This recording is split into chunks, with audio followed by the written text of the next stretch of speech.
ojalá, creo que les interesa alguna de esas directrices para pasar luego al debate. Ese es el proyecto I+D, que es la presencia del flamenco en Argentina y México, circunscrito en el arco cronológico del año 36, 1959, y como fruto, o uno de los, además de capítulos de libros, de artículos, incluso estoy muy agradecido del instituto, me comentaba la posibilidad, pues en la revista publicar algunos de estos avances inéditos. Al margen de eso, de artículos, capítulos que van a surgir, hay realmente un avance que creo que va a arrojar luz en el estado de la cuestión, que es esa antología. Y en esa antología voy a poner a disposición de los investigadores una serie de archivos fonográficos que he rescatado, que por primera vez se van a escuchar y se van a difundir, y creo que tienen bastante interés. Ahora les voy a traer alguna muestra, se lo voy a explicar, y ya verán como todo este bagaje es fundamental para saber lo que estamos escuchando. Por supuesto, esa antología viene acompañada con un estudio introductorio amplio, con el rescate también de datos inéditos, de fuentes, no solamente menográficas, sino incluso, como le comentaba, por esa labor de campo que he hecho entrevistando a informantes, porque conocieron a las figuras actantes, ¿no?, que ponemos aquí sobre la mesa. Como han visto, más allá de estos aires o estilos de ida y vuelta, hay que tocar también otro resorte como la sociabilidad musical, la literaria y la performativa, como ahora vamos a comentar. Les voy a poner un ejemplo en el contexto de Buenos Aires, los años 50 y 60, para el rescate de muchas de esas fuentes, ¿no? Algunos de esos informantes, fíjense, por ejemplo, aquí Maricruz Utrera, es la hija del cantautor de Utrera, pues afortunadamente sigue con nosotros viva, y tiene un archivo maravilloso, más todos los recuerdos, grabaciones de su padre. Esas son algunas de los objetivos que me he propuesto en la investigación. Ya si les interesa, pues nos adentramos en ello. He tenido que trabajar en espacios de sociabilidad, algunos de ellos se lo pongo ahí para que se hagan una idea del calado de la investigación: el Rincón Familiar Andaluz, el Club Español, el Centro Cultural Andalucía de Buenos Aires o la Peña Guitarrística Ramón Montoya. Esto es muy interesante porque a lo mejor seguramente aquí nos llega el concepto de tablao, de colmao, pero en el flamenco es muy importante la peña como una especie de conservatorio, donde se conservan, se preservan todas esas fuentes como arte de la memoria, y son fundamentales. Y fíjense, por ejemplo, el homenaje que se le hizo a una de estas grandes figuras, Mario Escudero. Todos los guitarristas y todos los artistas del flamenco allí de Buenos Aires, de estos espacios de sociabilidad, ¿verdad?, que querían rendirle tributo a este gran maestro de la guitarra. Les comento un detalle ya, más allá de la exposición, y es que yo tuve la fortuna de conocer a Mario Escudero. Aquí donde me ven parece que tengo 90 años, pero no soy ni siquiera un puercénix, sino Mario Escudero, después del exilio, decide regresar a España, y tuve la fortuna de que eligió como destino el lugar donde verdaderamente se formó en sus inicios, que fue Sevilla. Entonces, en sus últimos años, su última etapa, Mario Escudero se vino a Sevilla, el barrio de Heliópolis, y allí nos daba clase a una serie de alumnos, ¿no? Y por ejemplo, él me enseñó el ímpetu, una de sus piezas, composiciones de Ramón Montoya, de Niño Ricardo, ¿no? Todo un privilegio. Pues en este marco, fíjense el homenaje que se le hicieron. He tenido la fortuna de entrevistar a informantes, sobre todo los que tienen ya 70 años, cercanos a 80, ahí tienen algunos de los nombres para no cansarles, y luego le interesan los datos, incluso le he traído la transcripción del estudio que estoy haciendo, la edición de todos los testimonios, con 60 años, e incluso los de 50 y 40, que están un poco más alejados de esas fuentes primigenias, de esas fuentes prístinas, son muy interesantes. Porque, como ahora les voy a poner un ejemplo, gracias a que se han ido transmitiendo todo ese acervo, todo ese bagaje cultural, ellos han sido muy importantes en la labor de mediación, de transmisión. Han ido transmitiendo buena parte de todo ese repertorio que de lo contrario se hubiera perdido. Por tanto, también es importante atender a ello. Otra de las directrices, de las directrices, de líneas, ¿no?, de investigación, matrices que he seguido, tienen que ver con la didáctica, o atañe, concierne, ¿verdad?, a la didáctica, porque buena parte de estos informantes a los que he entrevistado han mostrado una sensibilidad exquisita por la enseñanza. En el caso de Pepe Alonso, o por ejemplo, no tuve la ocasión de entrevistarlo, pero sí he podido localizar y he podido acceder a sus archivos de Pepe Monreal, y voy a compartir dentro de nada algunos de esos avances inéditos. Es el caso también de Emilio Medina o de Edgardo Romera, incluso trabajando, analizando esos métodos que, bueno, prácticamente en España no se conocen. No se conocen, y es muy importante también para el estado de la cuestión recuperarlos y analizarlos. Pero sin duda el ejemplo que me va a ocupar más, para no cansarle en los últimos minutos, ya hasta la recta final de mi intervención, es el caso de Esteban de Sanlúcar, otro Sanlúcar, nacido en el mismo pueblo de Manolo Sanlúcar, aunque no eran familiares, ¿verdad? Y es que Esteban de Sanlúcar, hablar de Esteban de Sanlúcar es hablar de uno de los grandes modelos, paradigmas y fuentes de la historiografía de la guitarra flamenca y del flamenco en general.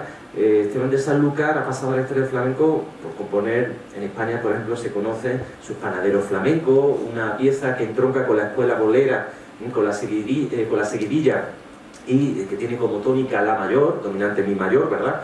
O, por ejemplo, Mantilla de Feria, a partir de la escordatura en sol mayor. Una escordatura es una afinación alternativa a la guitarra. Si les interesa luego cómo funciona y cómo pervive este concepto de escordatura, que no solamente está presente en la guitarra clásica, sino también en el flamenco, lo dejo ahí para el debate si les apetece, para no tener que afinar la guitarra de otra forma y perder tiempo, ¿no? Pero sin embargo, trabajando todas estas fuentes y otras que ahora van a ver, pues he podido acceder a archivos fonográficos inéditos, fuentes literarias, testimonios literarios, hemerográficos inéditos. Por ejemplo, para que vean, estos son algunos de los informantes que conocieron a Esteban de Sanlúcar y que han tenido la deferencia de facilitarme todas sus notas que tenían sobre el maestro, grabaciones. Ahora verán cómo son, digamos, qué equipo técnico se empleaba por entonces, y otros que no lo conocieron sí se encargaron de recuperar también con una labor de archivo que bueno, hemos compartido, y yo también he tenido la posibilidad de facilitarles datos y materiales que ellos no tenían. Uno de los caminos apasionantes, les pongo aquí un pequeño botón de muestra, ha sido trabajar las cartas, esa relación epistolar. Por ejemplo, las cartas entre Camilo Salinas, discípulo, amigo directo de Esteban de Sanlúcar, y Antonio Piñana, padre, que yo sí lo he conocido, y he conocido también a su familia, porque es una de las grandes figuras del flamenco en el Levante español, de los cantes de las minas. Bueno, pues ahí se ofrecen unos datos interesantísimos, y si les apetece luego en el debate, les comparto en alguna de ellas. Como estas cartas, hay muchas más, y por tanto yo creo que puede ser un aporte bastante interesante.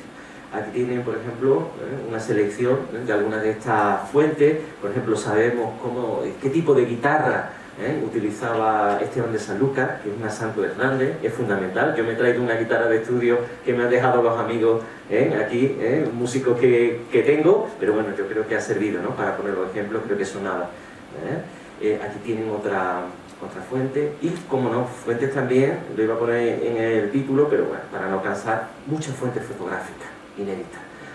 Les traigo aquí un pequeño botón de muestra. Fíjense Esteban de Sanlúcar ahí en el tablado de los canasteros de Caracas, o por ejemplo aquí en los tarantos, acompañando al baile. La guitarra flamenca, a diferencia de la guitarra clásica, no nació como un instrumento de concierto, sino para acompañar al cante y el baile. Por eso hoy no se puede componer bien flamenco, no creo nada que esté vinculado cercano al flamenco, si no es después de haber acompañado durante años y años a muchos bailadores, cantadores, muchas bailadoras, etcétera, etcétera. Es fundamental. Esteban de Sanlúcar sí lo hizo. Pero no se queda ahí, esa no es la única mirada para estudiar a Esteban de Sanlúcar desde otro punto de vista, y es que es muy importante la pervivencia de su presencia y de otros artistas de flamenco en el cine. Ahí tienen, por ejemplo, La Maja de los Cantares, con una de las grandes figuras de la época, que fue Imperio Argentina. Les he puesto aquí ese enlace porque justamente en internet, en YouTube, tienen una escena en la que aparece Esteban de Sanlúcar, pero hay que fijarse muy bien, y está acompañando una soleá, como hemos escuchado al inicio de la exposición. Hay otro camino, entonces lo pongo, por supuesto, las fuentes hemerográficas. Ahí tiene un pequeño botón de muestra, que he localizado en el Diario Español, muchísimos, igual que aquí. He localizado muchísimas noticias en muchos diarios de Ciudad de México y de México en general. Y fíjense, a veces, como ustedes saben, los periódicos tienen este tamaño, ¿verdad? Y hay mucha información dispersa. Pero si uno se fija bien y pone la lupa, ¿verdad? Y hace un microanálisis, ¿no?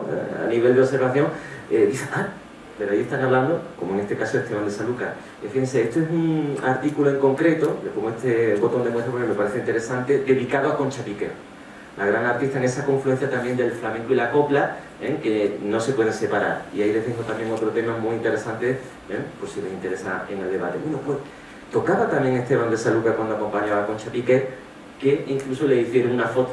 Y un pequeño, dentro de la economía discursiva del periódico, le dedica, yo creo, un espacio bastante considerable.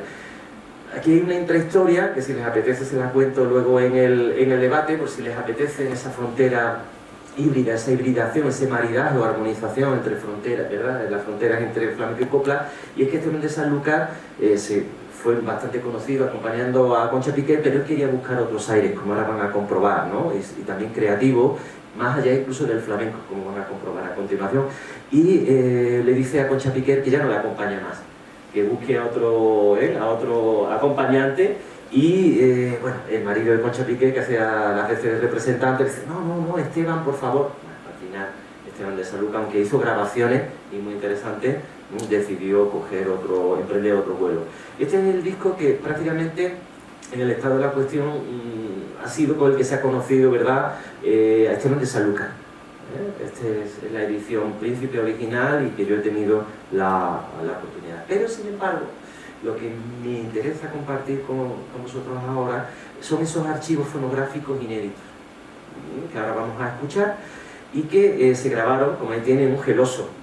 En los años 50, con esto se grabó y con esto he trabajado, con la cinta. Y es muy interesante porque deja ver otra faceta, otro perfil de Esteban de Sanlúcar más allá del flamenco. Lo hemos visto acompañando al cante, al baile y componiendo para flamenco. Por supuesto, soleá, malagueña, granaína, todos los estilos de flamenco los grabó Esteban de Sanlúcar. Pero ahí, fíjense, en esta hibridación fronteriza, tenemos algunos temas como estas variaciones de paso doble. También frecuentó en esos espacios de sociabilidad artística Esteban de Sanlúcar una serie de género, en ese marco de espectáculos de variedades. Y entonces, como tenía esa sensibilidad y esa, no digo yo oído absoluto, pero una memoria prodigiosa, sonora prodigiosa, fue captando todas esas fuentes y las fue interpretando. Vamos a escuchar brevemente.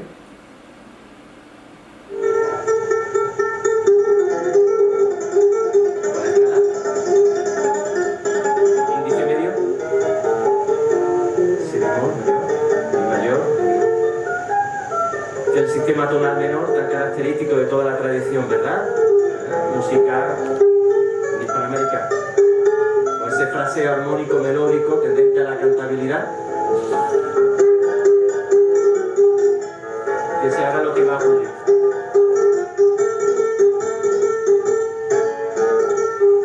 El leitmotiv, a modo de ritornello, que va a ir preparando luego la modulación hacia el sistema tonal mayor.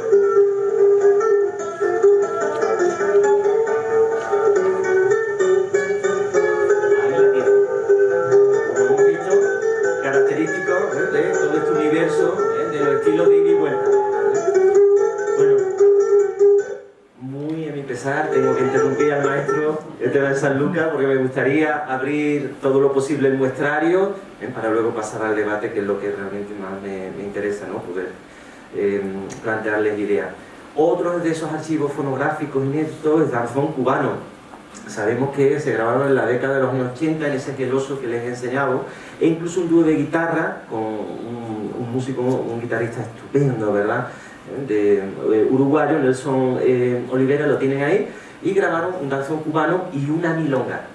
Es muy interesante lo que se escucha, pero sobre todo, para no cansarles, pero si luego les apetece lo escuchamos, ahí se escucha perfectamente a partir de la tónica en mi menor y con dominante si mayor, un diálogo a partir de un fraseo armónico melódico, y como si fuera, digamos, desde el concepto compositivo, un tema con variaciones, aparentemente una improvisación, pero sobre una base de conocimiento muy sólido. Sin embargo, a efectos de técnica, de implementación de técnica de investigación, me interesa mucho porque incluso las personas que conocían, que son los posesores, ¿verdad?, de estos archivos fonográficos, del geloso, ¿verdad?, decía, bueno, Paco, pero creemos que es en la década de los años 60, pero sin embargo, tal, le digo, ¿me podéis poner realmente el contexto antes y después, en concreto, de estos archivos fonográficos? Sí, claro. Y empiezo a escucharlo, y ahí se escucha conversar. Y ahí en un momento dado, se dice, ¿qué se sabe de las Malvinas? Justamente antes de tocar estas piezas. Claro, y eso nos permite fijar efectivamente un terminus ante quen y post quen. Por tanto, es importante, más allá de la música, del archivo fonográfico, atender a ese contexto para poder datarlo. Si les interesa, luego se lo ofrezco, ¿no? Esto que están escuchando es un fragmento de una danza castellana que en realidad, si se analiza bien, es el primer estadio redaccional de otra pieza que compuso Esteban de Sanlúcar, que es el Romance de Goya, haciéndole ese guiño también pictográfico, ¿verdad?, al pintor, ¿verdad?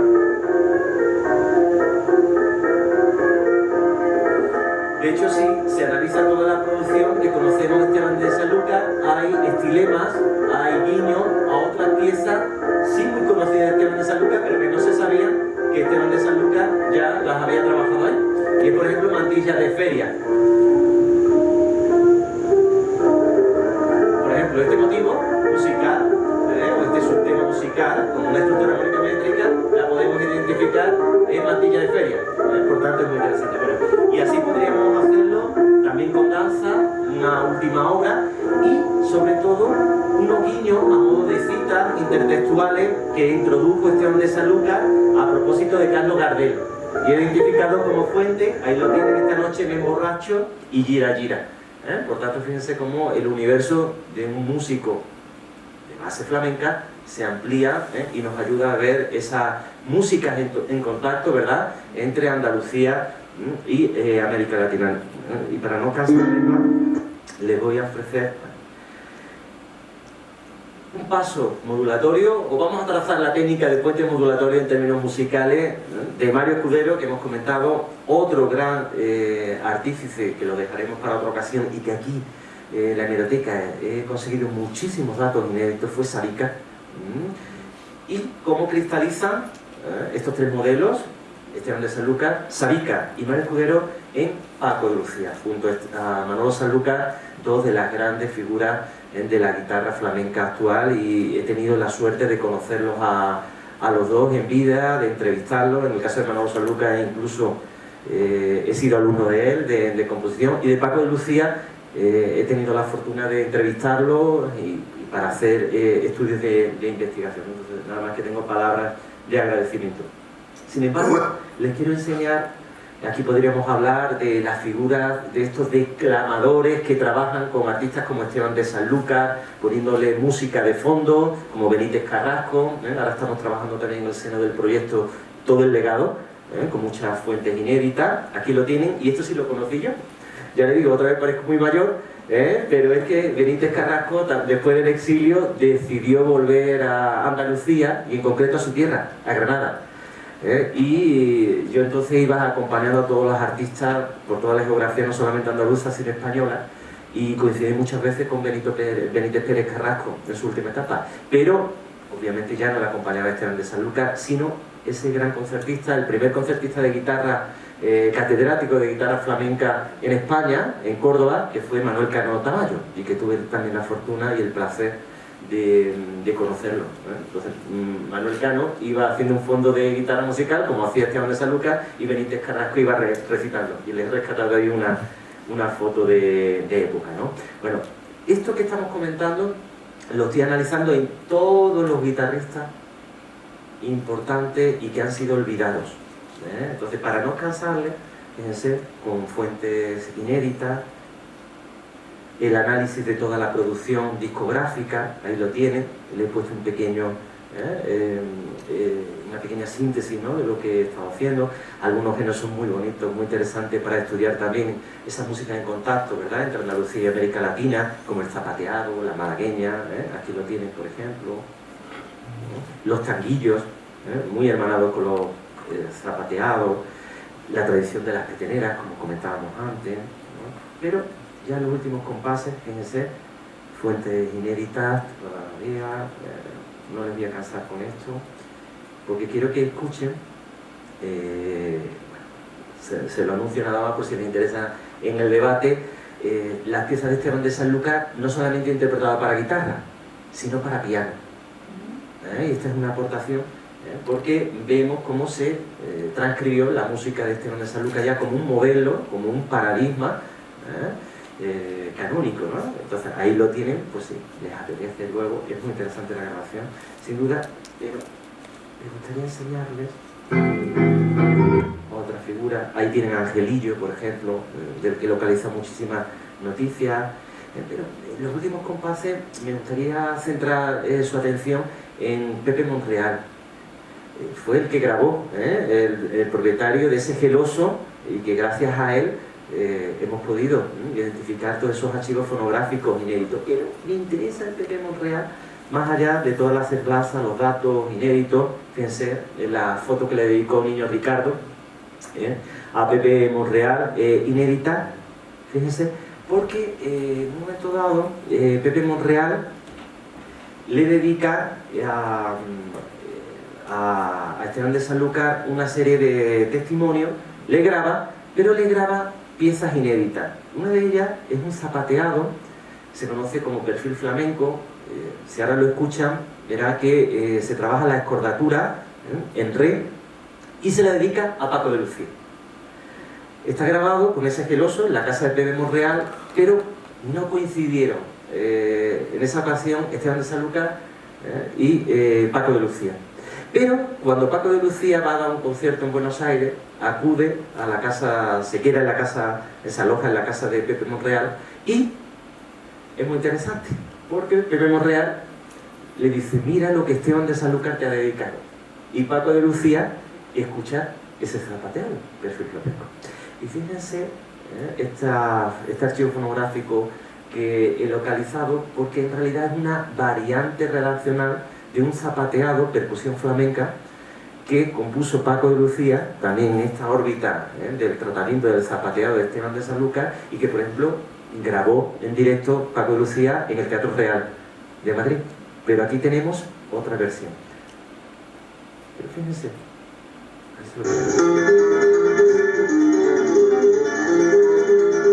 Fíjense la calidad efectiva. Estamos trabajando con tónica do mayor y el dominante sol mayor.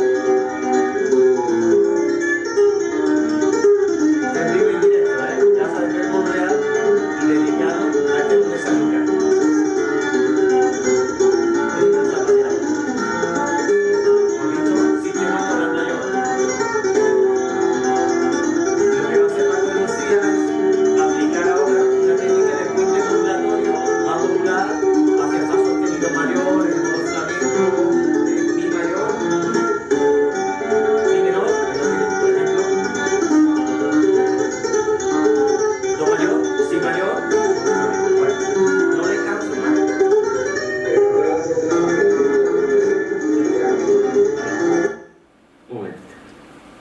Quería que escucharan, a ver si... La voz de Paco de Lucía, dedicándoselo a Esteban de Sanlúcar.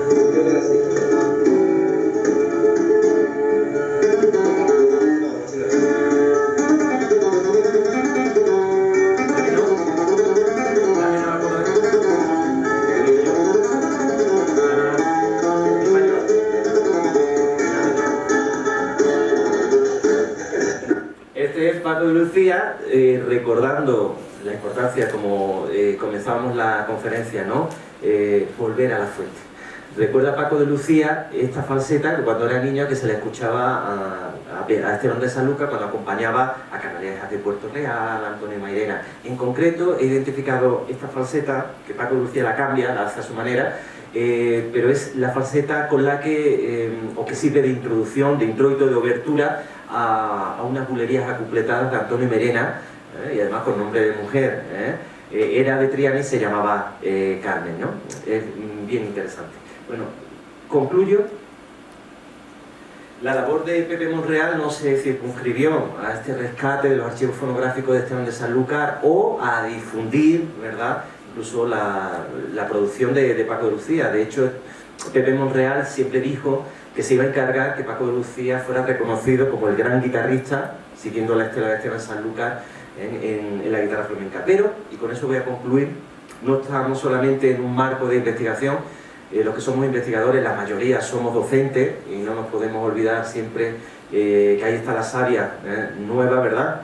Y Pepe Monreal fue, como les decía también al inicio de la conferencia, un gran docente, tuvo vocación docente y, de hecho, también a efectos de fuente y de tipología, ¿verdad?, y de clasificación sistemática y taxonómica de fuente y de formato, les traigo una selección de las partituras que empleaba Pepe Monreal en el marco de enseñanza de sus discípulos, pero lo interesante es que cuando le llegaba una partitura original, él hacía, como él señala en uno de los documentos que he localizado, una copia de música. Y esta es la caligrafía musical que tenía Pepe Monreal, como ven, muy cuidada, los que estamos acostumbrados, ¿verdad?, a escribir y a leer en partitura, se lee perfectamente, se puede interpretar, creo que es bastante cuidadoso. Y esto nos ayuda, por ejemplo, a ver cómo el repertorio de flamenco se amplía hacia el campo también de la música clásica y otros géneros. Por ejemplo, se hace transcripciones también de la marcha turca, de Mozart, por ejemplo, el Ave María de Schubert, hace también, digamos, es sensible hacia los arreglos de Daniel Fortea. Todos los que hemos tocado guitarra también clásica hemos tocado, ¿no? Hemos interpretado los estudios de Fortea, el momento musical de Schubert, pasajes musicales de Moreno Torroba, que no solamente es conocido de la historia de la música desde el punto de vista, ¿verdad?, de la zarzuela, sino también por su inclinación hacia la guitarra. De hecho, fue el director de orquesta del concierto para guitarra y orquesta de Sabica. El Fanalillo de Moreno Torroba, o por ejemplo algunos de los estudios que todos hemos tocado en la guitarra clásica, como el número 12, ¿no?, el método de Dionisio Aguado, y otras composiciones de Francisco Targa. Pero concluyo, y a modo de perpetuum mobile, lo dejo ahí. Yo creo que es fundamental para investigar la recepción del flamenco en América Latina, volver a la fuente, pero no solamente a los archivos fonográficos, aunque sean inéditos, sino trabajar también todo lo que es la historia cultural de las ideas, de las mentalidades, de las representaciones. Hay que, es inevitable acudir a los archivos, a las hemerotecas, para contrastar los datos, porque muchas veces actuó Esteban de Sanlúcar o Sabica tal año de tal. Vamos a ver. Y efectivamente, si es posible, en varios periódicos, para contrastar, ¿verdad? Y, como han visto, por el camino podemos localizar fuentes fotográficas, fuentes cinematográficas, y he dejado en el tintero también hasta fuentes pictográficas, pero eso será ya en cuestión de, o asunto, un tema de estudio para otra ocasión. Cierro esta segunda parte con una estructura triádica o un compás ternario, ¿verdad?, tripartita, y pasamos al debate, si lo tienen ahí, esperando de verdad, de corazón, que alguna de estas ideas en este muestrario, con un tempo, diríamos, ¿verdad?, con matiz de dinámica prestísimo, ¿verdad?, pues hayan sido de su interés. Muchísimas gracias.